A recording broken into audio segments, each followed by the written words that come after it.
This is Lisa from Mobile Tech Review, and today we're going to look at the Droid Incredible 4G LTE. That's the third generation Droid from HTC, and it's a lovely little phone. And I say little because it's a 4-inch display here, and nowadays when you're looking at 4.8-inch giant screen phones, this guy's actually kind of pocketable and portable. The Droid Incredible 4G LTE is the third generation Droid Incredible from HTC. We have Droid Incredible 1, the Droid Incredible 2, and instead of calling it the Droid Incredible 3, we have the 4G LTE model. The Droid Incredible, or the Dink, has always been a popular phone, and there's a lot of good reasons for that. Good quality build, nice display, reasonable size in this one. For those of you who think that Samsung Galaxy S3 is a nice Android phone, but 4.8 inches, well, that's just getting kind of big for you. There's the 4-inch Droid Incredible for you. LCD display here.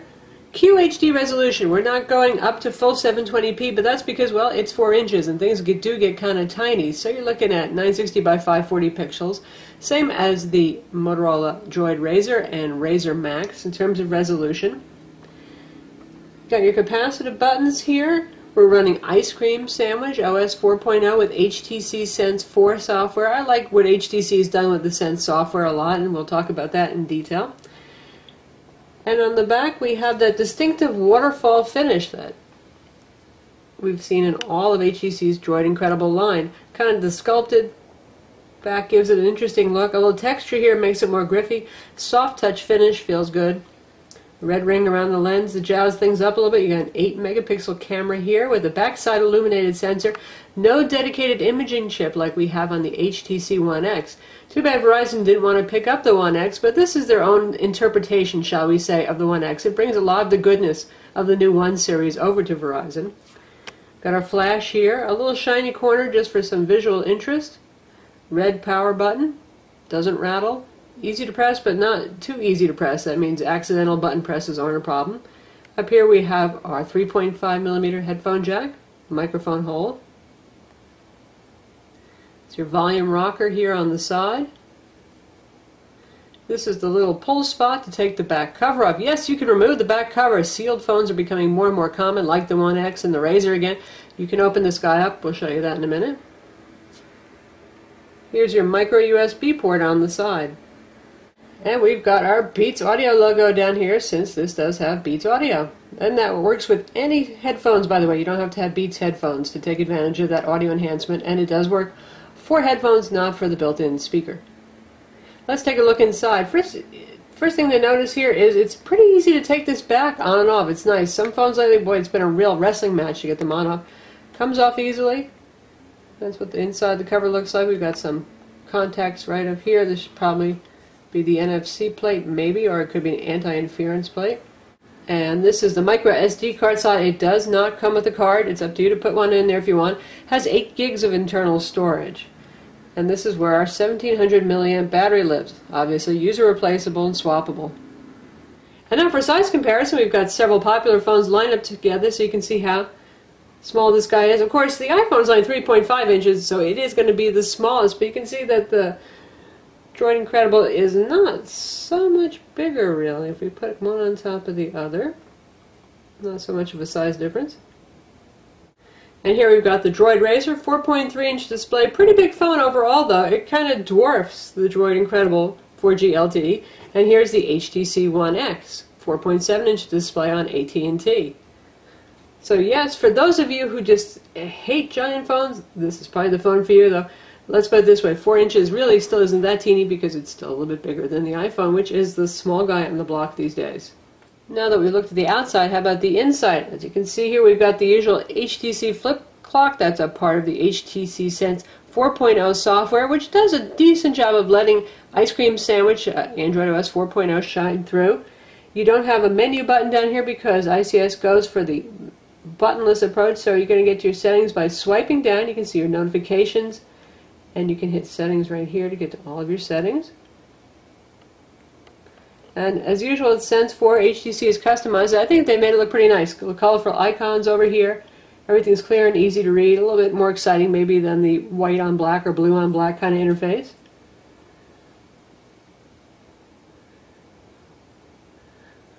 The phone has Wi-Fi 802.11bgn dual band, Bluetooth 4.0, and it has a GPS, and it's got NFC as well.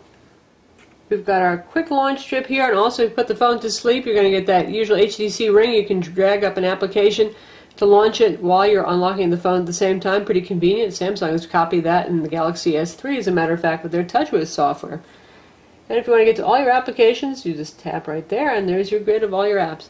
Now you can see all the apps look really, the icons look nice and fine and sharp, and that's, again, because we've got QHD put on a 4-inch display here, so that makes it pretty sharp.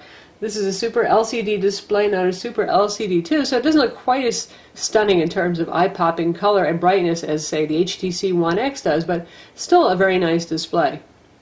And we've got our usual organizational stuff here that HTC does. You can see all your applications, the things you use most frequently, and downloaded applications just by switching between these navigation buttons down here. And we have our Verizon apps added as a new tab for Sense that segregates all your Verizon preloaded stuff right there. The phone has 1 gig of RAM, and again it has 8 gigs of internal storage. Not all of that's available for your use. You can use a micro SD card to expand your storage, put all your data on there, your videos, all that kind of thing. Obviously it has LTE 4G. It also has EVDO Rev A for data if you're not in LTE coverage area, but Verizon's coverage footprint is so large right now with LTE that a good chance is that you are in a coverage area. In terms of our speed tests, you can see that what we've been getting in the Dallas area.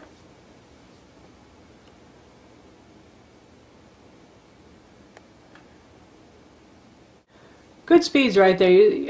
The worst that we did was 10 megabit per second down. That's really good right there. And then we as high as 14.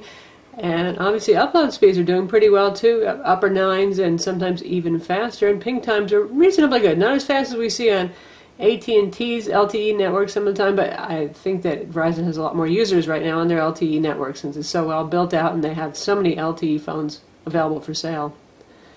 So definitely good data speeds here, no complaints for web browsing, speed downloads, apps download very quickly from the market, and it does the usual Verizon phone thing where it tries to turn on Wi-Fi whenever you use anything that uses the internet. If that bugs you, you can turn it off, or if you'd prefer to have it use Wi-Fi so you don't hit your data cap, well, then you're going to love that feature. In terms of voice quality and volume is good. I'd say it's about average to a little bit above average for the earpiece and about average for our callers.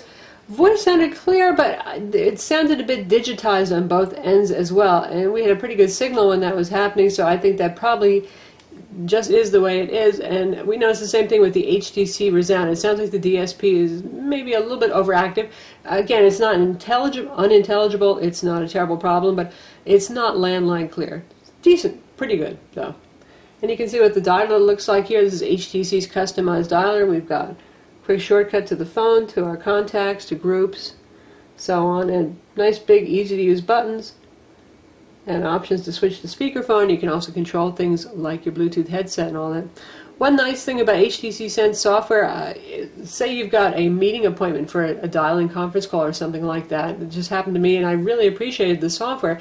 I tapped on the calendar entry and it brought it up and it had the number to dial as a hot link. So I tapped on that and then all the information I needed for the dial-in passcode, everything was shown right here. So I was thinking, oh my gosh, how am I going to try to look at two screens at once, the dialer screen and that? Well, they actually split it up for you. HTC Sense has all sorts of little quiet features, I would call them, that just make your life with the phone a whole lot easier. They may not be as flashy as some of the things Samsung has added with TouchWiz, but in the end, it makes using the phone just a very productive and easy thing.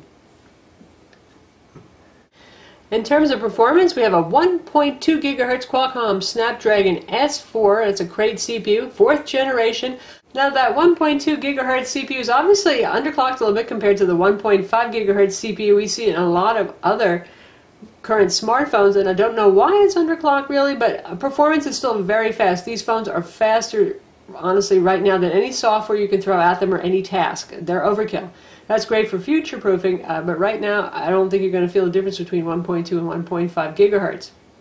In terms of synthetic benchmarks on Quadrant, the phone scored a very respectable 4249. Now that's not quite as fast as the 5000 we see on the HTC One X and the Samsung Galaxy S3, running the same CPU at 1.5 gigahertz, but again, it's plenty fast enough.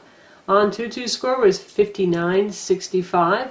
That compares to 6826 for the Samsung Galaxy S3, but still a very good number. Sunspider 1802, where lower numbers are better, and that's actually one of the fastest that we've seen yet. And the Egypt off-screen test for GL testing, 56 FIPS, right up there with the big boys, very respectable. Now you can use the standard Google Play Music on this, or a third-party music player if you like, and we have HTC's music app here, which is pretty nice. It brings in related applications. You can customize this that pertain to music playback, obviously Slacker, Amazon MP3, and you can put other things in here. And then it shows us tracks that are available for playing, and if there's album art available, it shows us the album art. And you can see what the UI looks like, very pleasing and nice, and the speaker sounds good too. This is obviously a fairly quiet piece of music, and we'll try it with a video so you can hear something louder, but the sound is pretty rich and full for a smartphone. And now we'll check out video playback. We're in Gallery, the standard Android Gallery application, and we're going to play an MPEG-4 high-profile movie trailer, so it's very high quality. And we have the sound about 3/4 of the way up. Worst that could happen. So there you go, playback's good. Speaker's pretty impressive, isn't it? It's loud and full. Feast your eyes. So that's video playback on the Droid Incredible 4G LTE. And now we're checking out the camera. We're looking at the rear 8-megapixel camera right now. You can see shutter speeds are pretty fast, like instant.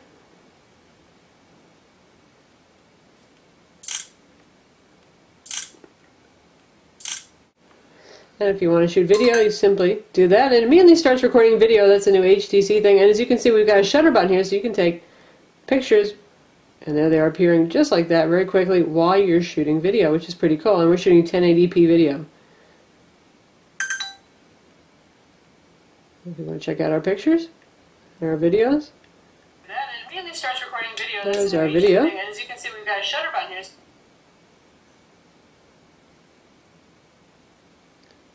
And here are the pictures that we shot of our wonderful bathtub toy. So, pretty good for low light, has a backside illuminated sensor, does not have that dedicated imaging chip, but overall, nice camera, definitely. Good detail, good colors, reasonably good low light handling, and it does nicely outdoors too. We don't get a whole lot of white out in bright sunny settings. In terms of software bundle, you can see everything that Verizon has loaded. We've got the usual Let's Golf 3, Verizon App Store, Amazon MP3, Amazon Kindle, the mobile hotspot feature, because this can be a high-speed wireless modem for your tablet or your notebook or what have you.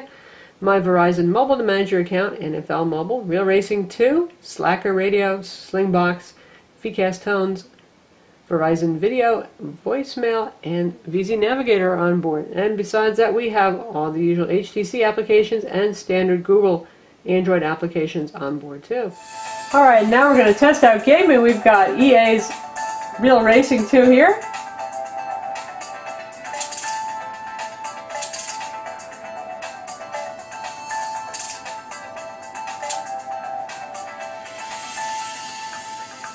And we'll go with that Volvo.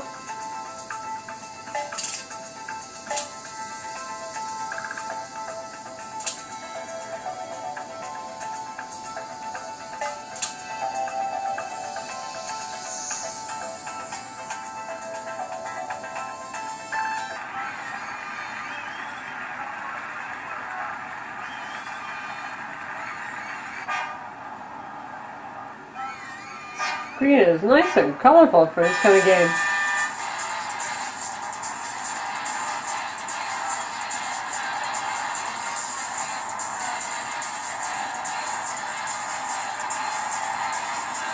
And I'm racing my Volvo against a whole lot of other Volvos.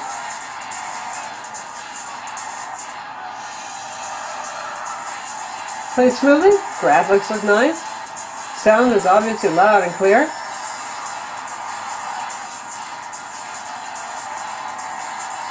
Phone is fast enough to handle any kind of game.